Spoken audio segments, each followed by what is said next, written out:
Halo guys, selamat siang. Apa kabar? Salam sehat untuk kita semua ya. Hari ini saya akan berikan sesuatu yang inspiratif untuk teman-teman semuanya ya.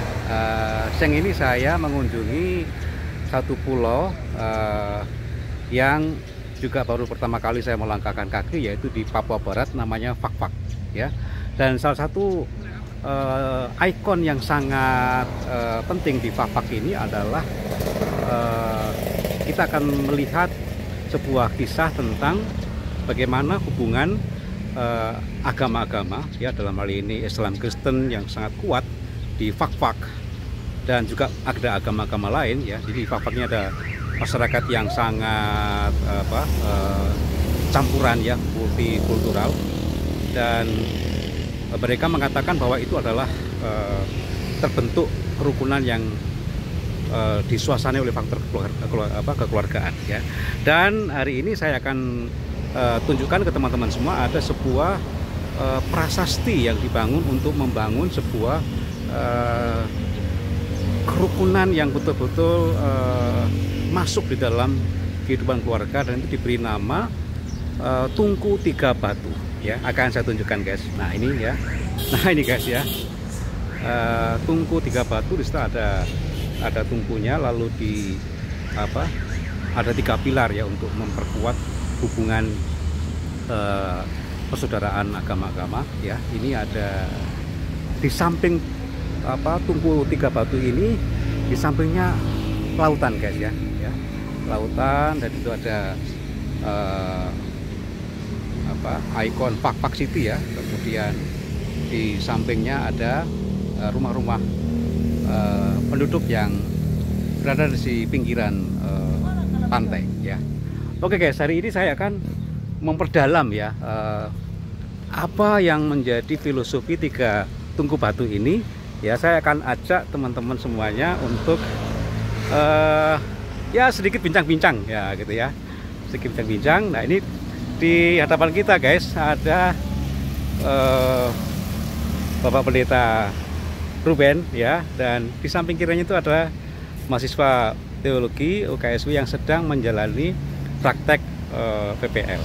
Nah gitu ya, ini kebetulan ada momentum berharga ya. Oke lah, jadi hari ini saya sudah merasakan aura yang betul-betul ya menarik hati saya untuk mengerti lebih jauh ya, kenapa kok ada Tungku Tiga Batu ini ya. Oke guys, kita akan bincang-bincang dengan Pak Ruben. Ya, selamat siang Pak Ruben. Selamat siang. Oke. Baik ya. Oke ya. Ya. Oke. Ya, tadi kita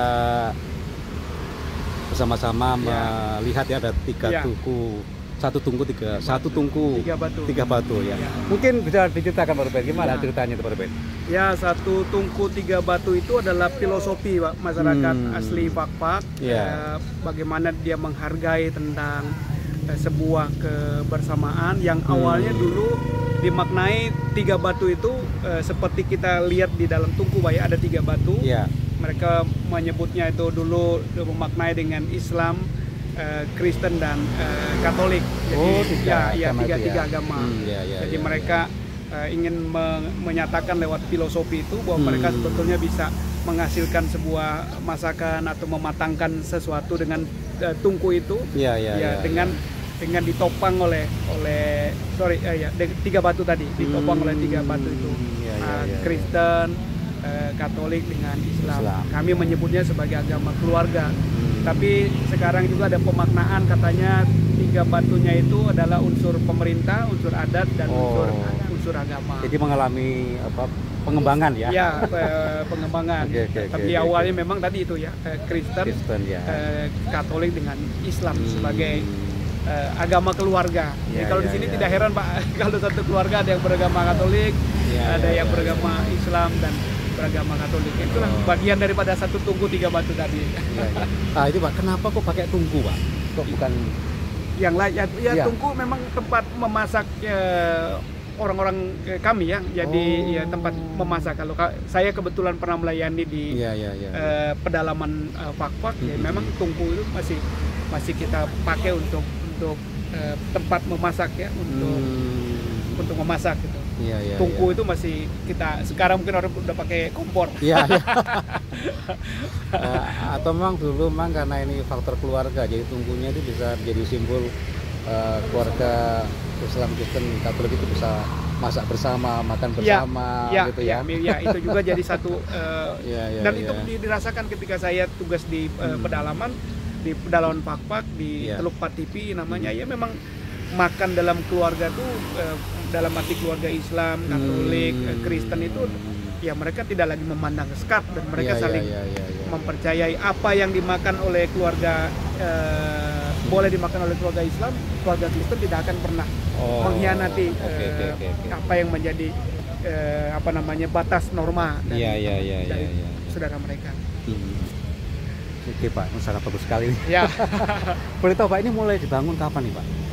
Secara pasti saya kurang tahu, tapi sekitar 6 atau 7 tahun lalu sudah mulai mulai dirapikan oleh pemerintah daerah.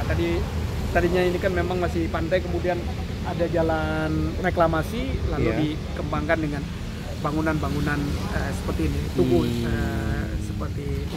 Memang menambah keindahan. Tapi bagaimana juga kita merawatnya. Betul. Iya. Tapi setelah ini dibangun Pak, kira-kira efeknya apa ke masyarakat itu? Ya minimal bisa masyarakat punya identitas untuk katakanlah untuk mengingat lagi bahwa mereka harus punya spirit satu Tungku Tiga Batu. Yang kedua memang nanti kalau sore Pak ini jadi arena rekreasi ya. Cukup ramai, nanti ada penyewaan mobilan, sepeda, ada yang berjualan. Ya dari sudut perekonomian masyarakat, UMKM juga mungkin bisa hidup Pak dengan seperti ini. Ya memang perlu ada pemerintah sedang berusaha untuk melakukan penataan. Di sana ada pengembangan juga. Ada pengembangan yang lebih baik, wisata yang lain Pak ya. Wisata yang lain. Wah, jadi bagus sekali kalau sini ada tempat wisata, tapi juga mereka bisa belajar ya untuk melihat filosofinya. Filosofi dah. Ya itu harapannya itu ya, supaya hidup terus persaudaraan, keagamaan di sini bisa hidup terus. Iya. Di sini aman Pak. Oh gitu ya. Tidak pernah bermasalah. Oke, ini guys, ini pengalaman mahasiswa kami Gabriela ya. Coba ceritakan gimana pengalaman kamu sedikit. Ya, Pak. Setelah ada peristiwa dampak dari filosofi ini. Setelah mengetahui mengenai filosofi ini, jadi kayak berpikir ternyata di sini yang lain, tempat lain kan pasti ini rame tentang agama, tapi di sini ternyata tidak. Mereka saling kami saling bantu, sama kayak waktu itu peristiwa yang saya alami sendiri itu pada saat jalan salib itu kita diiringi sama agama Islam dan juga ada agama Katolik. Gitu ya? Iya. Jalan salib diiringi oleh agama jadi lain. kita jalan salib mengelilingi kota yang melewati kota Pakpak ini, kita diiringi. Jadi kita 3 agama itu sama-sama dalam jalan salib itu. Jadi jalan salibnya diiringi rebana Pak. Wah, luar biasa ya. Dan mereka latihan sama-sama kita di dalam di masjid. Gereja. Di masjid juga iya. Wah, luar biasa nih guys, kayaknya agak jarang seperti ini ya. Mungkin di Jawa agak jarang ya, tapi ini menarik sekali ya bahwa jalan salib itu diiringi oleh teman-teman muslim ya. Hadrak orang bilang. Oh gitu ya, hadrak ya. Dengan selawat. Iya. Ya mungkin banyak ya guys ya kisah-kisah lain ya selain itu. Tadi saya mendengar bahwa untuk membangun tempat ibadah aja itu orang-orang beragama lain juga support gitu ya. Tadi Pak Ruben, gereja apa nih Pak? Gereja Penil. Gereja Penil ya di Kapartutin. Jadi apa? GPI atau apa? GPI Papua Penil Kapartutin. Oh. Itu memang juga dibangun, disupport ya oleh teman-teman saudara-saudara Muslim dan saudara-saudara Katolik ya. Karenanya tadi kan agak unik ya, gerejanya ada di perkampungan Islam. Mereka dirawat, dijaga bersama-sama. Bukan sebuah formalitas, tapi mereka kewajiban keluarga bahwa sebagai keluarga dia menjaga keluarganya beragama Kristen. Itu yang minta ampun Ya, itu Pak ya, hebatnya luar di biasa sini ini. ya. Iya, iya, iya. Tadi sampai bangun, kemudian apa kalau ada perayaan agama biasanya apa mereka Ya, partisipasi dari kemarin? kemarin ulang tahun yang ke-92 di di Kapartutin itu yang memberikan khotbah Bapak Ustadz, Wah, Bapak luar Imam biasa. kita menyebutnya. Iya, iya, Lalu iya. yang mengutip persembahan di Gereja Penil itu juga saudara-saudara Muslim dengan menggunakan pakaian Peci. peci dan pakaian keagamaan mereka. Iya, Teman-teman iya, iya. pakai hijab dan biasa saja untuk kalangan kami di Iya, iya, iya, iya. Oh, ini berarti pemikirannya sudah sangat inklusif loh guys ya. ya, Jadi betul. Sampai di gereja kami juga waktu iya. kemarin Pak ada hari doa sedunia itu Ha-ha. kita dilibatkan dalam satu kegiatan yang kita memakai busana Islam terus kita beribadah di gereja. Di gereja tempat saya PPL. Jadi kita berbusana pakai jilbab, pakai Iya, iya, iya, busana iya. Islam lalu kita beribadah. Kita beribadah seperti biasa tapi kita busananya pakai Iya, busana iya. agama Islam gitu. Itu menarik menurut Iya, saya. iya, iya, Baru iya. di gereja ini dan selama saya masa PPL ini baru saya ada dalam kegiatan itu. Jadi memang pengalaman yang sangat luar biasa untuk saya di Fak-Fak ini mengenai keagamaan terkhususnya ya, karena Iya, saya iya, datang iya. juga untuk belajar di gereja dan saya mengetahui banyak mengenai keagamaan di kota ini. Oh ya. Ya itulah pengalaman sangat menarik ya untuk Gabriela. Jadi walaupun dia sebagai seorang mahasiswa yang memang masih belajar menerapkan ilmunya di jemaat, tapi dia mendapat pengalaman plus ya, pengalaman yang lebih mungkin melampaui apa yang dialami dalam tugas-tugasnya ya di hubungan kemasyarakatan yang sangat inklusif ya. Saking inklusifnya tuh sampai kegiatan ritual aja itu bisa dilakukan bersama-sama ya. Iya. Biasanya orang kan kalau udah masuk ke ritual tuh biasanya jaga jarak gitu ya. Ya. Tapi ini sampai masuk ke sana ya. Jadi seakan-akan tidak ada batas yang mengganggu ya gitu. Bahwa ritualnya Kristen diterima oleh yang Islam ya. Tapi juga sebaliknya Pak, kalau mereka yang sama, Islam melakukan kegiatan-kegiatan apa tidak begitu? Jadi ada ciri khas khusus kalau umpamanya seperti kemarin ada pembangunan gereja Katolik di bawah itu panitianya orang Islam. Oh. Sebaliknya juga kalau ada pembangunan masjid itu panitianya orang Kristen. Jadi kebetulan saya beberapa kali terlibat dalam acara-acara seperti ini. Oh, iya, Jadi iya, saya punya pengalaman dan lihat langsung bahwa wah agak luar biasa memang di sini. Tapi kan di sini sudah biasa ya. Kita memang menghormati cara pandang keagamaan teman-teman kita di sini. Wah luar biasa. Itulah sebenarnya kita yang sering kita gembar-gemborkan kalau ngomong soal Pancasila ya memang harus begitu ya, betul Ya, ya. betul.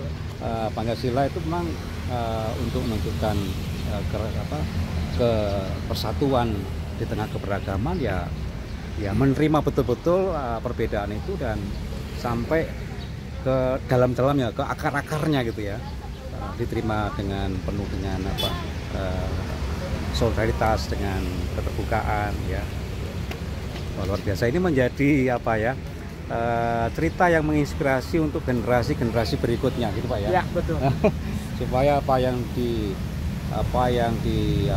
diperjuangkan oleh masyarakat di sini ya itu bisa terus diwariskan gitu. Sehingga kalau ada isu-isu yang mau menggoncang intoleransi itu tetap kokoh gitu ya, Pak ya. Betul. Nah, tadi saya dengar Pak satu Tungku Tiga Batu ini sempat dirusak gitu ya. Iya Pak ya. Itu gimana Pak? Ya itu mungkin oleh oknum-oknum yang tidak paham ya dan mungkin mereka melihat dengan cara merusak seperti itu akan merusak sendi-sendi kehidupan. Tapi ya di sini sendi itu bukan hanya simbol dan tugu tapi sudah mendarah daging. Jadi walaupun katakanlah bangunannya dirusak tapi sudah mendarah daging tidak akan bisa sulit untuk merusak penghayatan ya satu Tungku Tiga Batu dalam lubuk hati orang-orang Fak-Fak. Dan itu kita akui bahwa perbedaan kalau kita sering melihat perdebatan perbedaan pendapat di sini tapi satu Tungku Tiga Batunya tetap akan dipelihara. Jadi mungkin yang tidak mengerti saja oknum yang merusak ini dia pikir bisa merusak satu Tungku Tiga Batu tetapi mungkin secara bangunan akan rusak dimakan usia tapi jiwanya akan tetap hidup. Okay. Ya itu luar biasa ya. Jadi satu tungku tiga batu ini guys sudah teruji ya. Jadi walaupun ada oknum yang merusak, yang mau menghancurkan, tapi nilainya itu sudah tertanam di hati ya. Jadi masyarakat tetap membela bagaimana satu tungku tiga batu ini tetap bisa bertahan ya. Dan rupanya itu yang menang gitu ya, yang merusak tetap kalah gitu. Itu yang sangat penting. Inspirasi itu sudah tertanam mengakar dalam kehidupan masyarakat ini ya. Oke, mungkin di sesi terakhir ini guys, mungkin kita mau ya mungkin ada pesan-pesan moral gitu ya dari Pak Ruben ya, kira-kira apa yang penting untuk kita semua ya, apa kira-kira Pak Ruben ya, kira-kira yang pertama kita terus memaknai dan menghidupi satu tungku tiga batu. Jadi katakanlah ini kan hanya tugu, satu saat mungkin ada kena abrasi laut kah atau rusak, atau mungkin ada oknum yang tidak puas dan merusak, tapi jiwanya sudah ada di dalam hati setiap orang Fak-Fak. Dan juga kami yang datang di sini terhisap untuk menjiwai semangat satu tungku tiga batu. Jadi itu jangan dimatikan, dan ini mungkin juga menjadi inspirasi bagi kita sekalian yang ada di luar Fak-Fak. Satu tungku tiga batu jadi napas kehidupan bertoleransi, beragama, dalam kehidupan bersosial. Menurut kami itu sangat penting untuk dihidupkan. Luar biasa, terima kasih Pak Ruben. Oke, sekarang dari perspektif mahasiswa, gimana? Anak muda sekarang ya, gimana ya, Gabriela? Apa pesan-pesan kamu untuk anak muda sekarang ini? Karena kita di kalangan muda juga terkadang kita intoleran, tapi biarlah dari penghayatan yang kita hayati ini satu tungku tiga batu boleh membawa kita kepada pemuda-pemudi yang lebih bertanggung jawab ke depan mengenai agama ataupun budaya ataupun kehidupan sosial kita. Mungkin seperti itu. Luar biasa ya guys ya. Jadi inilah pesan yang sangat menarik ya, sangat berkesan, sangat inspiratif ya, dari generasi di usia 50-an ya. Ini generasi masih milenial banget ya. Pesannya sangat penting untuk kita ya. Ya, saya kira itu guys ya, kisah hari ini ya sangat inspiratif sekali, dan rasanya mungkin ya ada banyak hal yang ingin kita gali lebih lanjut. Kalau penasaran guys ya, setelah Anda lihat YouTube ini, channel ini ya, Anda bisa langsung ke sini ya, di Fak-Fak ya. Ya, ada banyak pengalaman yang berharga di sini ya, masyarakatnya, budayanya ya, saya sendiri sangat terkesan ya. Oke, itu guys ya, terima kasih untuk kesempatan kita belajar hari ini. Sampai jumpa di lain waktu. Salam kerukunan, salam perdamaian. Ya, begitu. Terima kasih. Bye. Oke. Terima kasih.